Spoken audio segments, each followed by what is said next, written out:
Bienvenidos a un nuevo episodio de Axis Mundi. Mi nombre es Daniel Rodríguez. Yo soy Luis Bond y este es uno de esos episodios donde vamos a complacer peticiones. Hemos recibido una aluvión de DMs, de mensajes, nos paran en la calle y piden, por favor, queremos un episodio donde tengamos como una visión macro de conceptos de psicología analítica profunda. Como dice Luis, vamos a explorar un poco términos que quizás ya hemos utilizado a lo largo de los episodios en el podcast, y quizás entablar una conversación con ellos para justamente traer que esas palabras sean parte de nuestra conversación diaria, no sé. Axis Mundi, un término dedicado al símbolo y sus aplicaciones prácticas como herramienta de reconocimiento e individuación. Acompáñanos a salir de la cueva de nuestro inconsciente a través de mitos, cuentos, leyendas y diferentes lenguajes simbólicos como vehículo para poder ver más allá de lo evidente.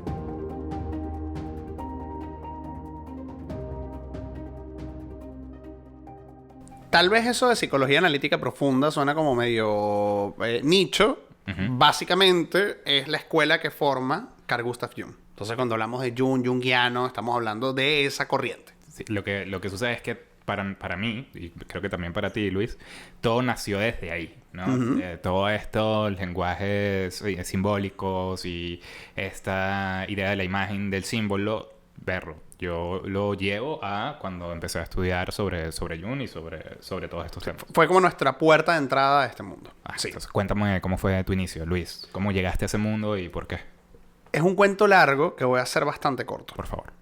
En algún momento Star Wars cumplió 20 y pico de años y comenzaron a proyectar las películas en orden no en orden cronológico, sino en orden de episodio 1, 2, 3, tal. Entonces, proyectaban la película y llevaban que sí a un politólogo, después otro y a un arquitecto y ta. Y en la última película, episodio 6, El Retorno del Jedi, llevaron a Magali Villalobos. Nuestra querida Magali Villalobos, nuestra mentora. Bella Magali, te amamos. Y ella habló sobre el viaje del héroe.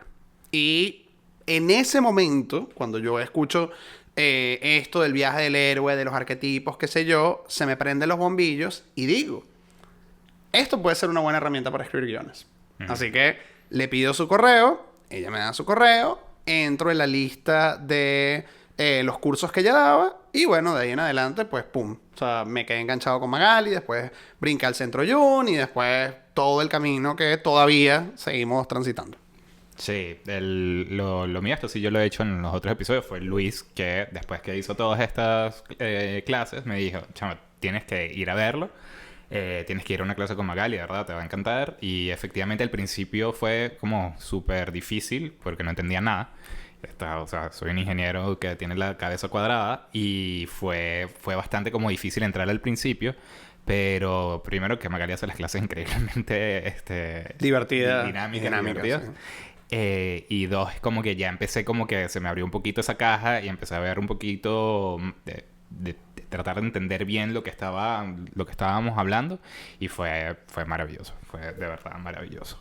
Ok, entonces, chévere.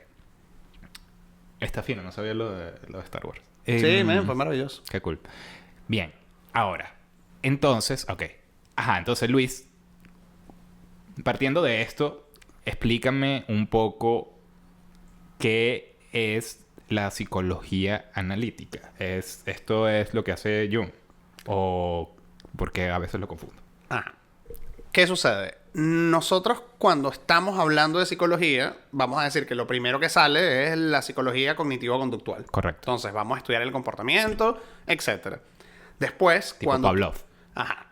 Después, cuando comenzamos a hablar de psicoanálisis, el primer nombre que sale es Sigmund Freud, correcto, el padre del psicoanálisis. Sigmund Freud tenía este pupilo que es Carl Gustav Jung. Uh-huh. Y de alguna manera nosotros pudiésemos partir de Freud y Jung van a construir este marco teórico alrededor de el psicoanálisis. Van a tener puntos en común sobre el trabajo con sueños, el trabajo con la dinámica de papá y mamá, etcétera, etcétera. Pero, como siempre suele suceder, en algún momento el pupilo se separa del maestro. Claro. Y este pupilo, que es Carl Gustav Jung, termina creando la Escuela de Psicología Analítica Profunda, que, como normalmente lo conocemos, la escuela junguiana o junguiano, así como se habla de freudiano, lacaniano, gestal, pues hablamos de Jung. Ya. Y... Exacto. Entonces la de Jung es la psicología analítica profunda. Y la de Freud es... ¿Cómo se llama? Psicoanálisis. Exacto. Sí, es que lo de psicología analítica y psicoanálisis es como que siempre me cuesta. Ok, cool. Y... ¿por qué piensas, más allá de cómo llegaste a la psicología analítica, ¿por qué piensas que te quedaste? ¿Por qué piensas que hizo clic en ti o por qué piensas que te... Mira, originalmente yo me acerqué a Jung porque era una buena herramienta para poder escribir personajes, meterle como más profundidad a los guiones y analizar. Okay. Progresivamente me di cuenta que esto era más que una herramienta. Era una puerta como para conocerte mejor, conocer tus relaciones interpersonales y al mismo tiempo era una buena llave para poder acercarte a otros espacios. O sea, es a través de Jung que, por ejemplo, me acerco al tarot, que me acerco a la astrología, que me acerco a la alquimia, que me acerco a los símbolos. Entonces, creo que Jung es como un buen entry level porque se mueve entre cosas que son muy abstractas, que casi que rozan lo metafísico y al mismo tiempo tiene un pie en cosas muy reales, procesos psíquicos, teorías, etcétera. Entonces creo que Jung es un muy buen punto de entrada para poder acercarse a este mundo. Claro, y o sea, eso es como es un punto a favor y también un punto en contra que tiene Jung, que es que no es completamente basado o no tiene como que pruebas concretas en ciertas cosas. Se basa en... A ver, parte de Freud, ¿no? Pero le mete muchísimas cosas que no necesariamente se pueden comprobar empíricamente. Sí. Jung va a tener, por ejemplo, postulados maravillosos como el self, que ya hablaremos más adelante del self, pero el self es un postulado teórico. O sea, no es algo factible. O sea, nadie alcanza el self. Claro. Buda, Cristo. Ajá, exacto. Ya. Pero como postulado es interesante. También algo que va a hacer que Jung en algunos espacios pierda credibilidad es que, bueno, Jung no va a despreciar, por ejemplo, la religión, no va a despreciar la vía esotérica, va a coquetear con el gnosticismo. Entonces, todo este tipo de lenguajes y todo este tipo de cosmovisiones en un ambiente, si se quiere, completamente científico, riguroso, ensayo-error, qué sé yo, ponen las alarmas. Y de hecho, Jung supo cómo mantenerse en ese punto intermedio. Algunos de los que están en contra de Jung dicen, bueno, es que era un loco, era un mago, era un místico. Y los que están más del lado esotérico es como... hubiésemos querido que Jung le metiera más candela a la cosa, pero meterle más candela es también como que te salgas del espacio científico y bueno, claro. Eso era contraproducente al final de cuentas. Claro, que ese es el tema, pues que no todo lo que plantea Jung puede comprobarse. O sea, sí se puede A comprobar. ver, no de una manera directa, no sé. Por ejemplo, tú vas a conseguir esta teoría del inconsciente colectivo, que Jung se va a apoyar mucho en Pauli, la física cuántica, para hablar de, bueno, cómo todos nosotros compartimos el mismo inconsciente, donde hay símbolos, imágenes, mitos, eso es a lo que él se refiere con el inconsciente colectivo. Exactamente. O sea, vamos a partir primero qué es el inconsciente y luego vamos con... Ok. ¿Qué sucede? En el psicoanálisis... Inconsciente es cuando yo me vuelvo loco y empiezo a matar gente. Pues eso puede estar en tu inconsciente y tienes que ir a terapia.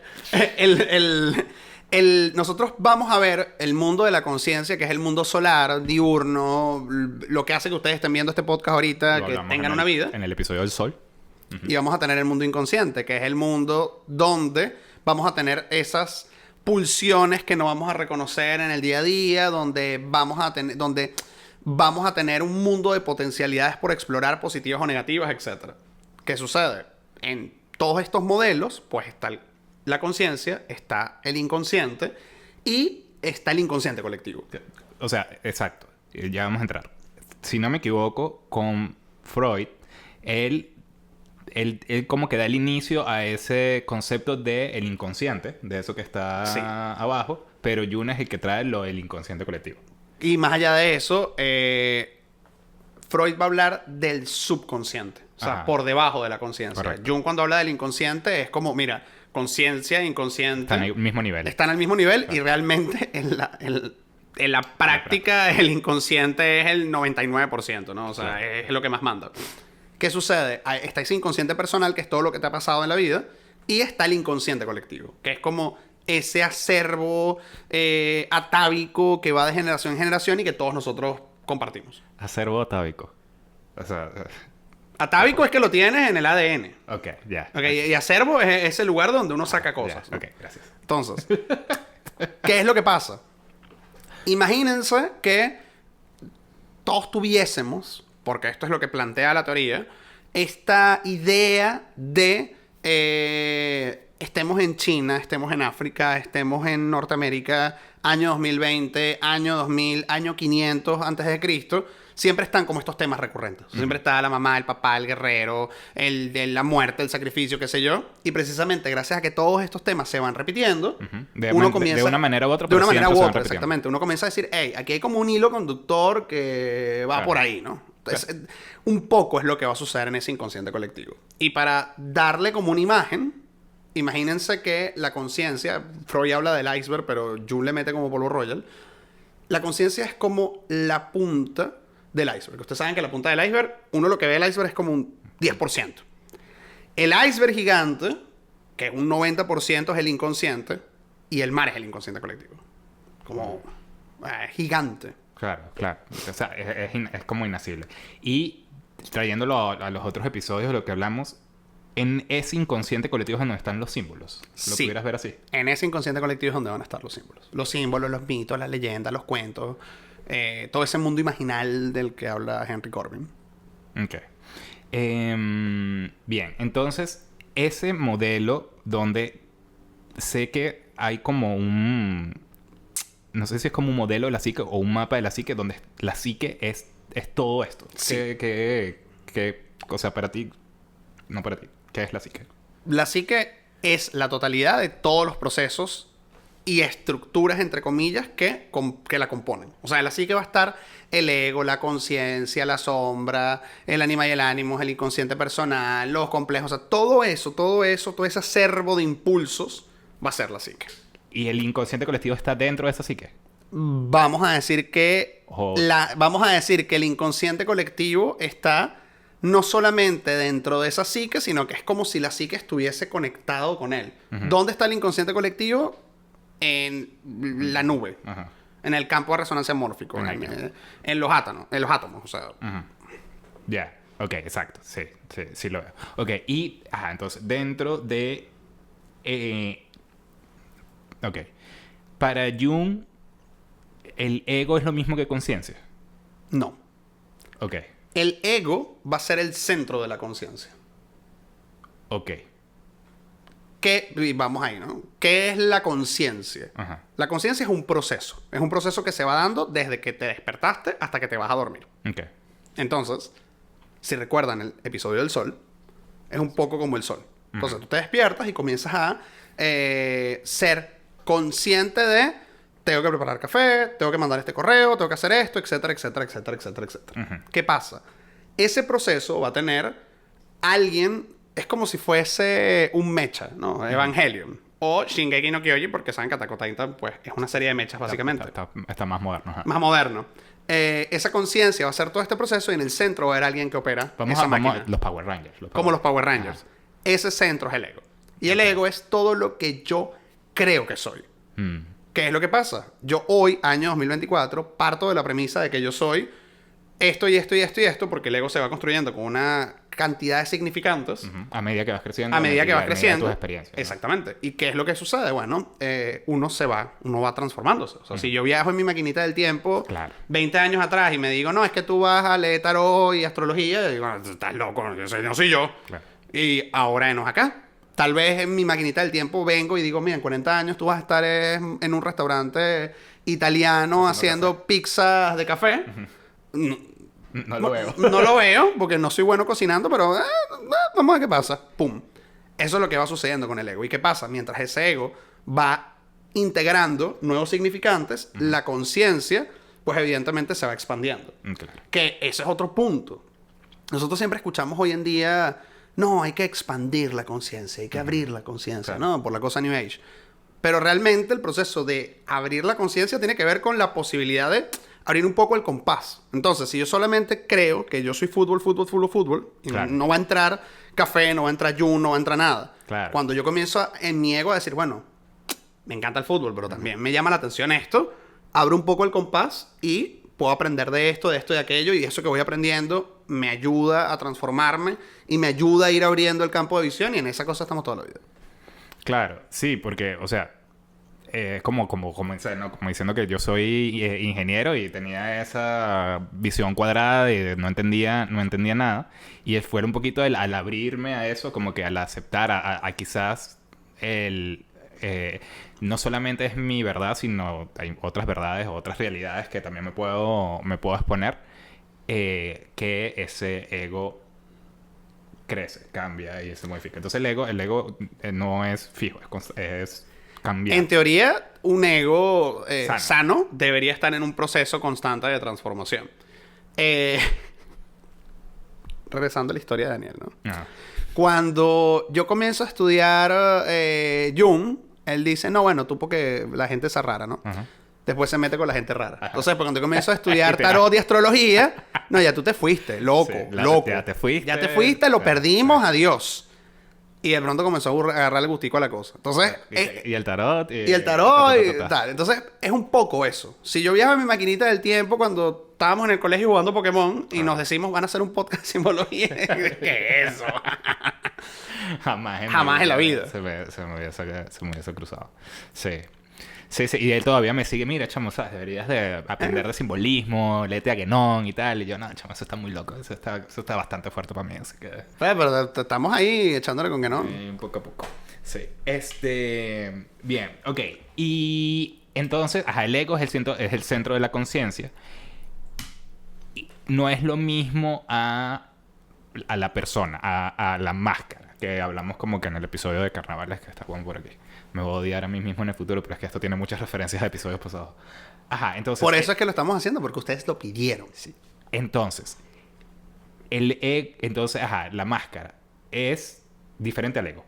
Sí, porque la máscara va a ser esta estructura adaptativa que el ego va a asumir para, bueno, lidiar con la gente. Para relacionarse. O sea, es un poco como... Piensen que su ego es su cuerpo y la máscara es la ropa que ustedes utilizan. Entonces, dependiendo de si yo voy a una fiesta, o voy a dar una clase, o voy a la playa, pues me pongo una máscara diferente. Claro. ¿Cuál es el problema? Que, al igual que el ego, que, asume el centro de la conciencia y cree que es él y ya, o sea, que no existe el inconsciente cosa, claro. ni otras cosas, con la máscara pasa también un poco así. Porque si yo me pongo la máscara de el mejor profesor del mundo, Claro. yo no voy a querer quitarme la máscara y decir, bueno, hay cosas que no sé, o hay cosas que no me interesó aprender, o hay cosas que yo... No, para nada. Mira, no, efectivamente no soy el mejor profesor del mundo para todo el mundo porque es imposible. Exactamente. De eso va el tema con la máscara. La máscara siempre va a mostrar esos aspectos que son como más amables de nosotros. Pero también la máscara se va a poder agarrar de la peor versión de nosotros para también por mecanismo de compensación obtener algo. Claro. Por decirte, yo me puedo poner la máscara de, no, es que tú sabes que yo, no sé, tengo déficit de atención y por eso yo no leo, pobrecito. Claro. Entonces no va a poder leer porque tengo déficit de atención. Pero, ¿y si te concentras? ¿Y si te... No, es que yo no puedo, no me puedo relacionar, no puedo hacer nada en la vida por eso. Sí. Es una máscara. Sí.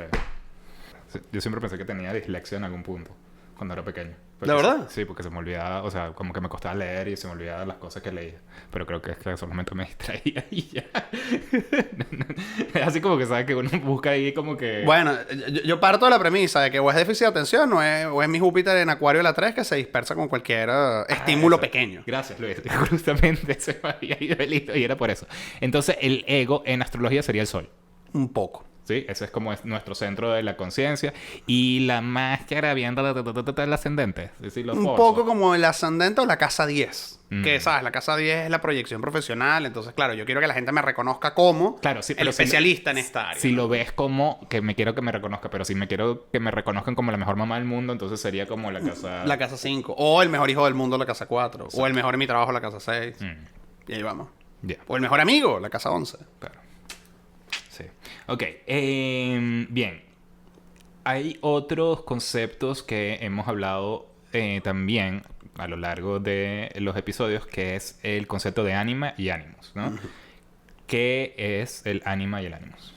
Una de las cosas interesantes que va a traer Jung es esta idea de cómo dentro de nosotros, psíquicamente hablando, somos hermafroditas. O sea, tenemos energía masculina o femenina. Que lo masculino o femenino no tiene que ver con genitalidad. No tiene que ver... Ni exterioridad. Tiene que ver con... Hay una energía que es más yin y una energía que es más yang. Una energía que es más solar, orden, estructura, planificación, acción. Una que es más emocional, lunar, intuitiva, tal. Un poco como los episodios del Sol y la Luna. ¿Qué es lo que sucede? Jung va a plantear, o sea, lo va a poner como en blanco y negro. El ánima es la mujer que está dentro del hombre. El animus es el hombre que está dentro de la mujer. Claro. Evidentemente, todos estos conceptos han ido evolucionando, sobre todo con los post-jungianos, hasta el punto de...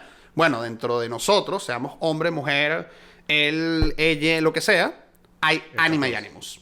Y esa ánima y ese animus, pues, va a predominar siempre una energía más que otra. Y parte de nuestro proceso es, bueno, acercarnos a la otra polaridad.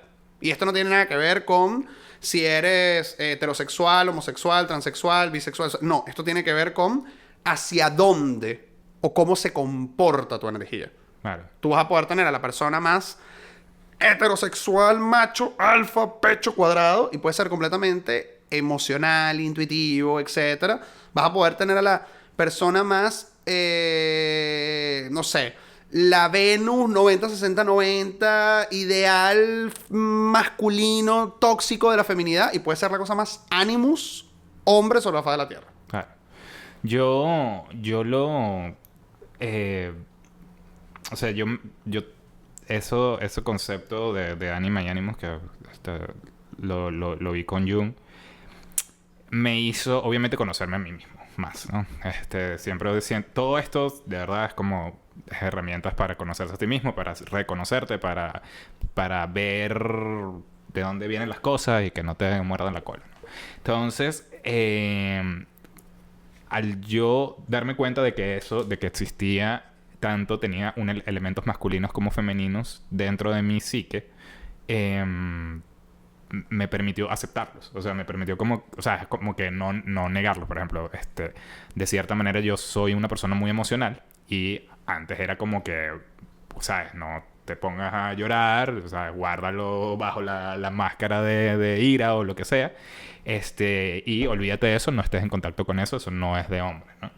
Gracias a esto es como, no, mira, tengo un corazoncito, estoy muy en contacto con ese lado y es importante que, pues, lo trabaje y lo tenga para mí. Así como no dejar a un lado también, que también está mi parte de Animus, que tengo que buscar a ser más asertivo, buscar tener más acción, ¿no? Entonces, siempre me gusta tratar de ese balance dentro de lo que se pueda, es tratar de tener ambas y no dejar olvidado ninguna de las dos. Es importante porque además Anima y Animus van a ser como en algunos modelos de la psique junguiana, van a ser como un puentecito que nos va a permitir conectar con la sombra, el inconsciente, los complejos, toda esa parte como más vulnerable y desconocida de nosotros. Ok. Ahorita que lo traes, que es la palabra que más me gusta utilizar, o más nos gusta utilizar, es la sombra, ¿no? Pero ¿sabes de qué no hemos hablado? ¿De qué? Del tipo psicológico, que eso también es una de las cosas que trae Jung. Ok. Y es importantísimo. Pero antes de la sombra. Claro, porque son funciones de la conciencia. Bueno, ok. Ajá, ok. Entonces, antes de hablar de la sombra, vamos a hablar de los tipos psicológicos, que me imagino que muchas personas saben o han escuchado del test de MBTI o del test de personalidad, que lo que te da es como en líneas generales una idea de cómo son tus principales funciones, o sea, cómo de una manera más fácil y obvia tienes ciertas funciones que ya lo iba a explicar, me estuve volviendo un 8, y tienes otras funciones que no estás dando, no estás tan en contacto, ¿no? La clave es estos dos conceptos que utilizamos casi que todos los días, que es la introversión y la extroversión. Ajá. Entonces, ¿qué es lo primero? para ponerlo como en español... Pero la introversión y la extroversión son funciones. No. Exacto. Son Por eso, características. Ajá. ¿Qué pasa? Van a haber personas con un tipo de personalidad extrovertido que les gusta llamar la atención, son amigos de todo el mundo, etcétera, etcétera, y se van a recargar su energía psíquica. Se recarga con... Saliendo. Entonces... No me pasa. Es la gente que va de fiesta en fiesta todos los días. Y tú dices, pero esta gente no necesita ir a la casa, haces un café, sentarse. No. Literal.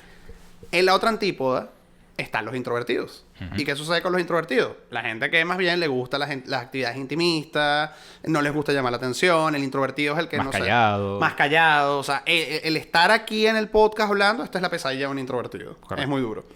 ¿Qué pasa? El introvertido se recarga estando solo. Correcto. Entonces, me pasa. El introvertido es el que estuvo muy feliz en pandemia. El extrovertido fue el que sufrió durante la pandemia. Claro. El introvertido es el que se sienta tal vez en un lugar estratégico del salón para que nunca le pregunten. El extrovertido es el que el profesor ni ha terminado la pregunta y dice ¡yo! Estos conceptos que de nuevo todos ustedes lo habrán escuchado por ahí. Partan de Jung. Y, sorry que te interrumpa. Y pienso que también funciona en la misma polaridad de Anima y Animus, ¿no? Que yo, efectivamente, yo soy introvertido, pero no puedo dejar a un lado mi extraversión. O sea, no me voy a estar encerrado en mi casa siempre y no tener amigos y no salir y no tener vida social porque siento que de eso también contribuye con tu psique, con tu bueno, desarrollo. Jung, por ejemplo, va a decir cómo la primera mitad de la vida uno está en una polaridad y la segunda mitad va al otro. Entonces, tal vez al principio eras muy introvertido y en la segunda parte de tu vida te toca acercarte a la extroversión y viceversa. Quizás este es mi momento, o sea, este es mi inicio extrovertido, Luis. Este es mi inicio de introversión, por completo. Cada vez estoy hablando menos en el podcast. Qué cínico. Demasiado cínico. En esa misma onda, Jung va a hablar de cómo la conciencia va a tener 4 funciones para poder procesar la información. Esas 4 funciones van a ser la sensopercepción, que tiene que ver con la kinestesia, que tiene que ver con los 5 sentidos, tocar, ver, oler, sentir, etc. Vamos a tener una función que es la intuición, que la intuición, además, esto es algo muy bonito de Jung, porque normalmente uno siempre cree que la intuición tiene que ver como con superpoderes. No es que yo no tengo el don, entonces yo intuitivo no soy. Sí. Y realmente la intuición te permite ver un conjunto y sacar conclusiones rápidas, aunque no lo puedas verbalizar. Vas a tener el pensamiento, que es lo que te permite generar teorías, y vas a tener el sentimiento, que es lo que te permite ponderar en tu escala de valores. Oye, esto me hace sentir bien o me hace sentir mal, es lo que te hace ser empático. Esas sé que vienen en pares, es decir, la función pensamiento está contrapuesta por la función sentimiento y la función de senso-percepción está contrapuesta por la función de intuición. Exactamente. ¿Y qué pasa? ¿Cómo va a operar este sistema desde la mirada de Jung? Todos tenemos una función principal, que es la función con la que nosotros siempre vamos a querer resolver todo. Y es la que más fácil utilizar, es la que nos sale natural utilizar. Exactamente. De hecho, en algún momento él habla de la función con la que uno se destaca en la infancia. Por decirte, tal vez cuando estábamos en el colegio, no sé, tal vez el niño que es muy bueno en matemáticas, no, es que él es inteligente, él es no sé qué. Una gente que tal vez tiene como función principal el pensamiento. Entonces las teorías se le dan bien. Entonces, por ejemplo, yo que mi función principal es la intuición, entonces yo estaba en una esquina y decía, no, es que sabes que él tiene un toque. No lo logra. Claro, pero él estudió conmigo y puede dar fe de esto. Es verdad. Los profesores me decían, y que, ¿estás seguro que quieres ser amigo de Luis? Muy duro. Él es como, o sea, es como mala conducta. Él le cuesta. Una gente que es intuitiva, una gente que está en el año 2024, en ese momento. Está bien. Bueno, pero es que el sistema está hecho, vamos a poner aquí, uraniano. No, el capítulo de Urano se lo damos por aquí. Es verdad. El sistema está hecho para que seas pensamiento. Buscas exaltar el pensamiento y no exaltar, por ejemplo, el sentimiento.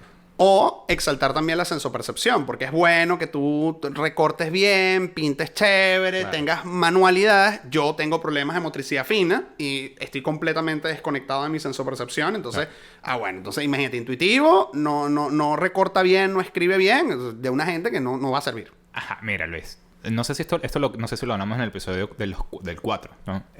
Pero me encantaría que esto calzara, pero creo que no calza, ¿no? Pero me encantaría que calzara. Que es que cada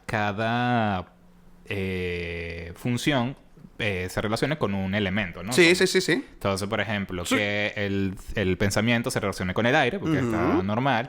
Ya voy a explicar a dónde quiero llegar con esto. Pero llega, dale, métala ahí por borrar. La sensibilidad al agua, el senso de percepción a la tierra y la intuición al fuego.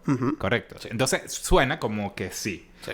Pero, al yo hacerme el MBTI y ver en mi carta astral cuánto de fuego, cuánto de tierra, cuánto de agua tengo, y es como que sí y no. Porque, ¿qué es lo que me pasa? Por ejemplo, en mi carta yo tengo mucho agua y aire, ¿no? ¿Qué quiere decir que tienes mucha agua y aire? Es decir, o sea, que tengo... Lo que quiere decir el concepto es que tengo muchos planetas en signos que son de agua o signos que son de aire. ¿Y qué quiere decir esto? Que, bueno, tengo mucho de pensamiento, aire, y tengo mucho de emoción, de sensibilidad, De sentimiento. de sentimiento. Sorry, que siempre los confundo. De sentimiento. Ahora, tengo un poquito de fuego en la carta, lo suficiente, pero tengo un poquito de fuego y casi no tengo nada de tierra. Tengo que seguir una cosa en tierra. O sea, que tierra, a mí concretar y sentarme y es lo que más me cuesta. Claro, entonces, viéndolo desde esa perspectiva, si es lo que menos tengo, mi función inferior, que es contraria a la superior, es la que menos utilizamos, la que estamos en sombra, que es lo que vamos a hablar ahora, sería la senso-percepción. Pero mi función principal no es la intuición. Entonces, por eso digo que ahí, no sé. O pudiera ser, porque, no sé. Ajá. Tiempo. ¿Qué es lo que sucede? Aquí analizando, aprovechando que para analizar. Uno, hay varios modelos que se van a desprender del modelo de tipos psicológicos de Jung. ¿Qué va a plantear Jung? Jung va a plantear, mira, tienes una función principal, que es la que es. Tienes una función auxiliar superior, que es como el plan B. Yo no puedo resolver esto con el pensamiento, lo voy a intentar resolver con la intuición, por ejemplo. Tienes una función auxiliar inferior, que es como el plan C. O sea, no queda de otra. Me voy con la sensopercepción y tienes la inferior, que es la que tienes en sombra, que es la que nunca vas a resolver. O sea, si hay una situación complicada, yo nunca voy a elegir, por ejemplo, el sentimiento. Voy a elegir primero, lo voy a resolver con la mente, lo voy a resolver con la intuición o tal. ¿Qué pasa? Esta teoría después va a ser tomada por... siempre se me olvida el nombre de ellas dos, porque además son madre e hija, las del Myers-Briggs. Y ¿qué es lo que sucede? Ellas van a crear este test donde no solamente van a hablar de si eres introvertido o extrovertido, sino también van a hablar de cuál es tu función principal y cuál es tu función secundaria. Entonces, desde la visión del Myers-Briggs, no es como tan rígido como lo plantea Jung. Porque además, cuando tú haces el test, 16personalidades.com, es gratis, pueden buscarlo, te vas a dar cuenta que ellos te ponen... Primero te hacen muchísimas preguntas. Este episodio está patrocinado por 16 Personalities. Deberían. Te imaginas. Entonces, claro, tú ves la barrita y la barrita, por ejemplo, va a decir, Daniel es, no sé, 51% introvertido, 49% extrovertido. Entonces, claro, tú entiendes que la cosa no es tan marcada como... Tan polar. Tan polar como pudiésemos verlo si nos vamos a la teoría clásica. Claro. Claro, porque tampoco hay un instrumento, en ese momento no había como un instrumento como para poder decir, eres 50 tal. Y algo que está bueno es que desde la mirada del Myers-Briggs, cuando tú comienzas a utilizar una función y vuelves a hacer el test 5 años, tiempo después, cambian los indicadores. Claro.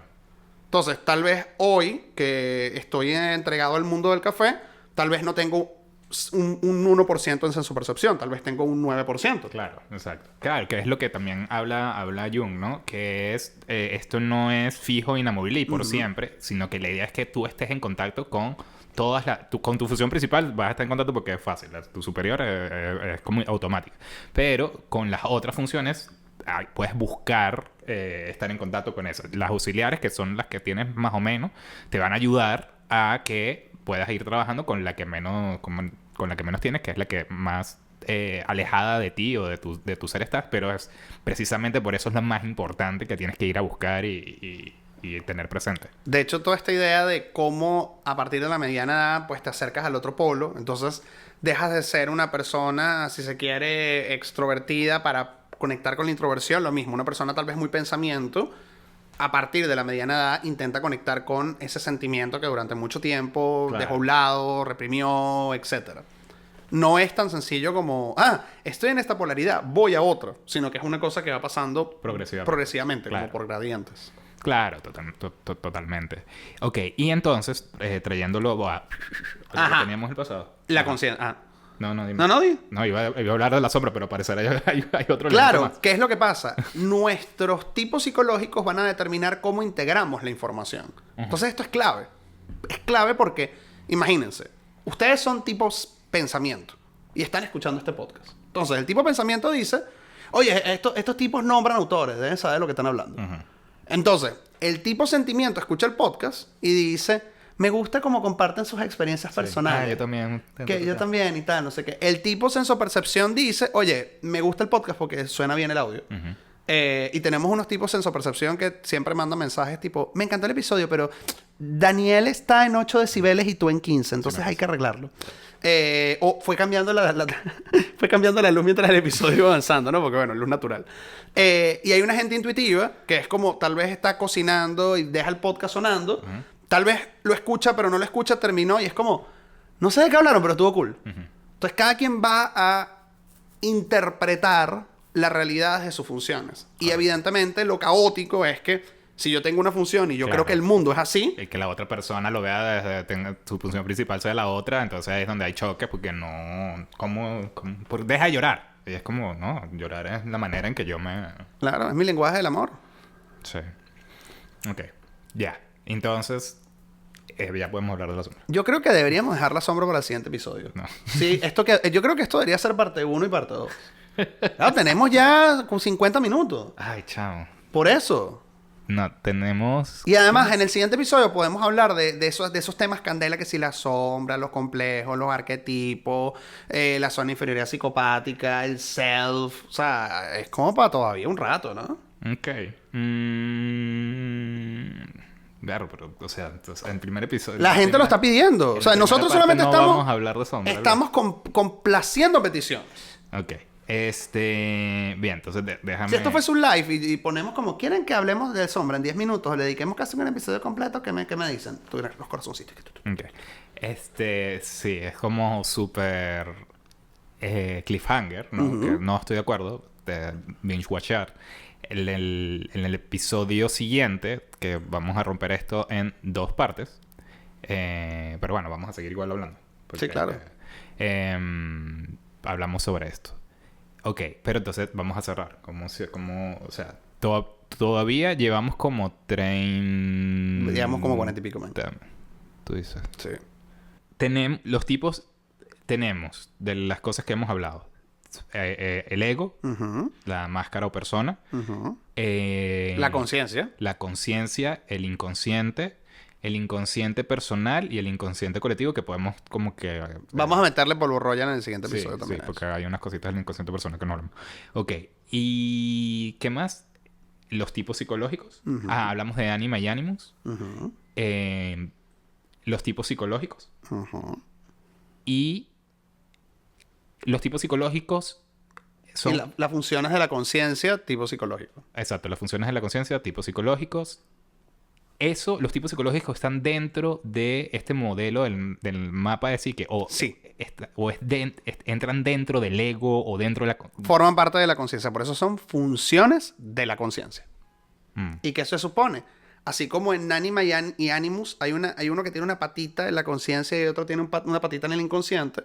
Las funciones de la conciencia, pues las 3 principales, vamos a decir, están en la conciencia y la función inferior tiene una patita en el inconsciente. Por eso la función inferior es tan importante porque nos va a acercar a todas esas potencialidades que desconocemos y que necesitamos explorar para poder crecer.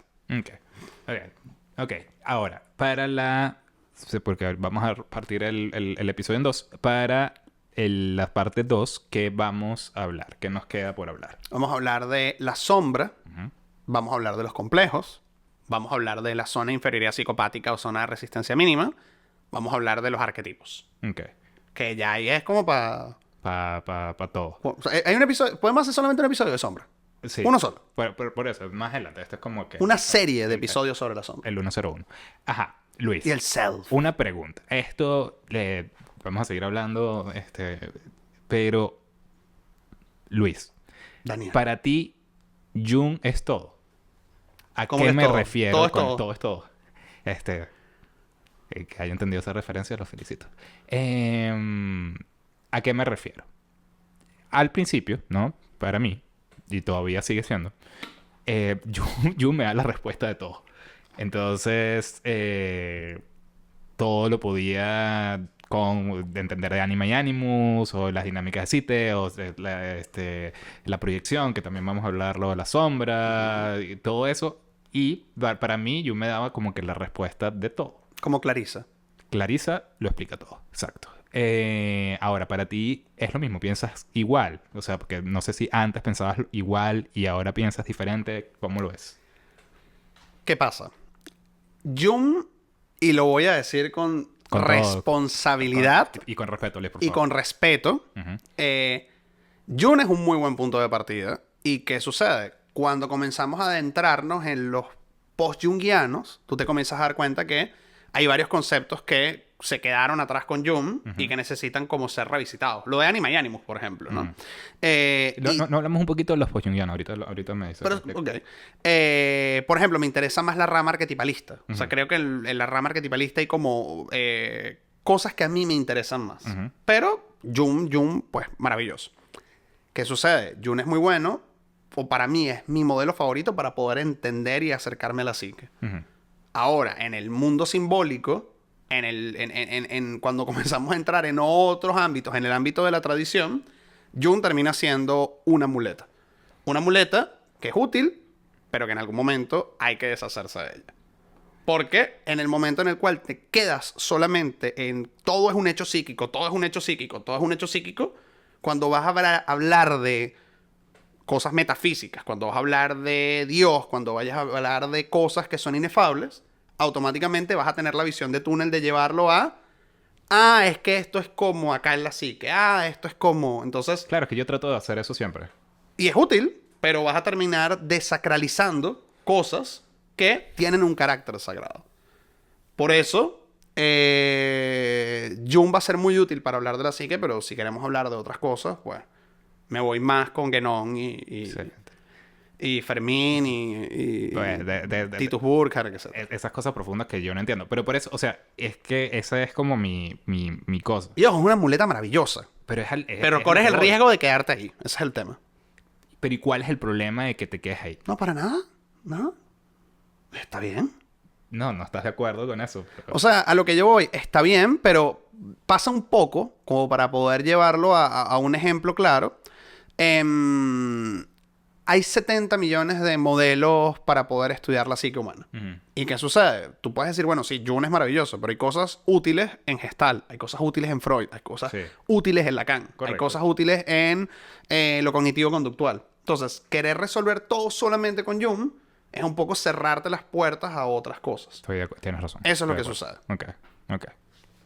Está bien, sí lo veo, tienes razón. Ok, entonces, bueno, vamos a dejarlo hasta aquí. Esta es la parte 1 de nuestro programa de conceptos Jungis. Espero que les haya gustado. Quédense para la parte 2, pero compartan y...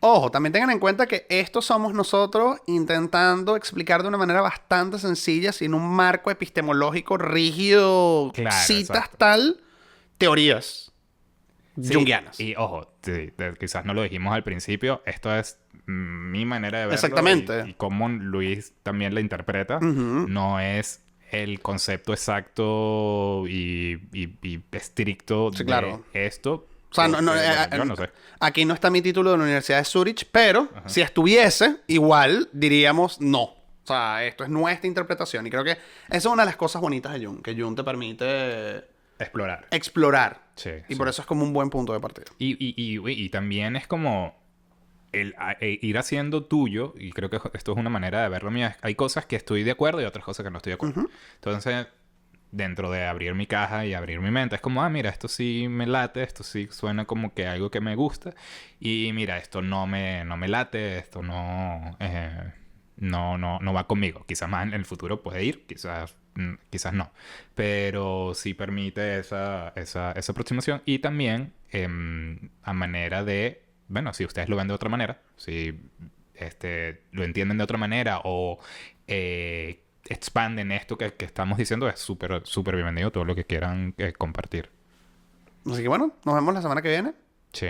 Bueno, no sé si lo rompemos en 2 semanas o como que rompemos el episodio en 2, pero lo sacamos la misma semana. Nah, 2 semanas. Que la gente quede en cliffhanger. No me gusta eso. Pero ¿por qué no? Qué fastidio. No, qué fastidio. La gente Binge quiere watch, cliffhanger. binge No. watch. Esto es para procesarlo poco a poco, tal. Bueno, bueno, nos vemos cuando nos veamos.